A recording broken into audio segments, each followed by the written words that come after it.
Come today in front of me Vivo Y01 and I'll show you how to turn on or turn off silent mode on this device.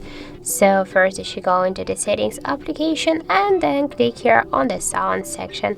Just to turn on silent mode, you should here swipe this blue dot on ringtone volume panel to the left side, and by this way you can see that our ringtones and notifications they are muted. That means that we are just enable the silent mode on our Vivo device.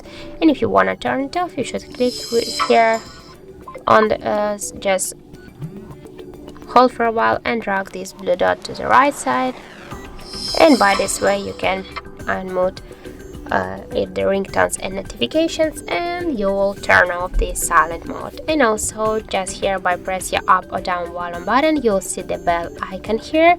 Just press twice here on the bell icon, and by this way you will also enable the silent mode on your device. And if you want to turn it off, you should click here or press once your volume buttons and click only once on the bell icon, and by this way you can also turn off the silent mode on your Vivo smartphone. So that's it. Thank you for watching, and if you find this video helpful, don't forget to leave a like, comment and to subscribe our channel.